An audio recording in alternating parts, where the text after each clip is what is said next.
Alright guys, we're gonna go for a drive today, and the question we're going to answer for everybody is, what's the best drive mode to drive around in a Hellcat? Obviously this is going to be personal to those who already own a Hellcat and what they have tested, but for those of you looking into getting into a Hellcat, this might help you out. The SRT dashboard has the drive mode settings, and it's 4 of them: auto, sport, custom, and track.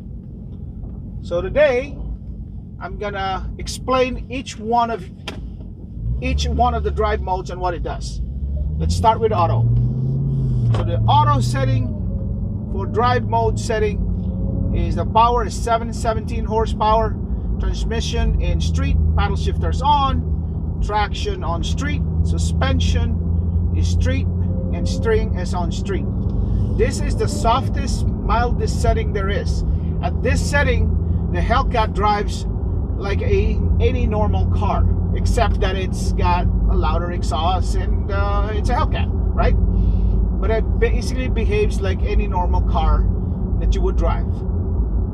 This is a setting you use if you're just driving around and you want to have some soft suspension if the roads are bad, and you want some fuel economy.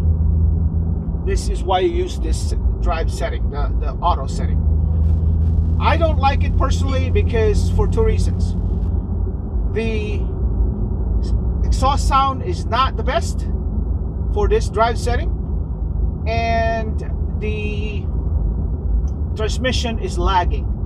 It doesn't shift as quickly as it would as compared to the sport setting. That's the 2 reasons I don't like using it. The sound in the transmission shifting is not quick to upshift or downshift. So what do? I use a custom setting. My custom setting is power is 717, sport, transmission, paddle shifter on, traction on street, suspension on sport, steering is on sport. In this setting, I get the exhaust partially open. As you can see, you can hear it, and the transmission shifts fairly quickly, as if it's ready to race every time you get on it. The steering wheel is tight, but I want my traction to be the most conservative, so I don't slide around the car. It will cut off the power if I get too aggressive on it, so it saves my behind, so to speak. But it is my favorite setting just because it is sporty enough, yet I feel safe enough for it, and I can hear the sound, and the transmission is always shifting quickly, up, down, whatever you need. So if I get on it quickly, downshift right away. One technique too is if you double tap on the accelerator, it downshift to the next gear. So you can literally control the shifting of this setting by your just right foot. So that's awesome. Now the third option is sport. Again, this is fully sport. The traction is now on sport. In this setting, it has the same behavior as the custom setting that I have, but now the traction is on sport. In this setting, it allows you to play around with the car a little bit more. If you like to slide around, taking off sliding or doing a big trail of smoke behind you, this is the setting you want. The only problem with this setting, if there's any moisture at all on the ground, this is not a fun setting to be. This is a setting where you always need to be ready. For the car to do some crazy stuff. So you need to be completely in control. Alright? So that's sport there for you. And it's loud.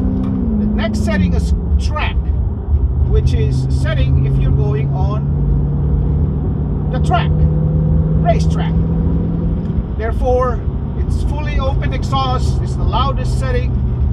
The suspension is stiff as heck, so if it's bouncy like this, you won't like it. But the traction is also on track, which allows you to stay on track. Suspension is just harsh though. Steering is really sharp, very minimal input. It follows what you tell it to do, and shifting is crisp. Whatever you want it to do, it will do it. It will upshift, downshift, however you want it. It really is designed for track to maximize track time, but the suspension is just way too harsh, so it's not the best for just daily driving. So save it for the track, okay? Because, you know, racetracks have smooth surfaces. So let's go back to the custom mode, because I can't take it. My kidneys are getting killed. Paddle shift this in custom mode. Paddle shift is on every time. So unless you fully manual it, it will shift after a certain RPM. And your shift light does not turn on. But it's plenty fast.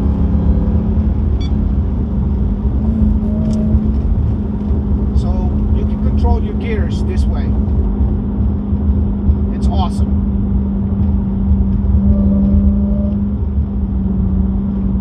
For example, here's a little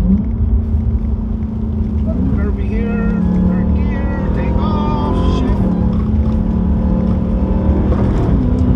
Woo-hoo.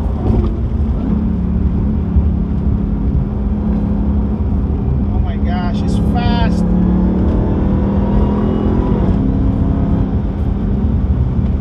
Woo! There you go. That's why I love my custom setting. Obviously, if you buy a Hellcat, you decide what's best for you. You try out all the settings, and it took me a while to figure out what's best for me, and this is the best for me right now in custom. So I drive with this all the time. It's not the most fuel efficient setting, but it's the most fun setting for me. So if you have any questions, comment below, and if you have other things that you want to know about the Hellcat, as this channel is dedicated to the Hellcat experience, let me know in the comments below. We'll keep making these fun videos. And thank you for your support, your subscription, and your likes. So please click the like button, it helped me a lot. Subscribe if you would, and you know, share this video so people can learn from it too. That's the goal of this channel, is to provide information. That's why I do what I do, is provide information that may be useful to you guys. So thank you for your support. Enjoy some more of this Hellcat wine.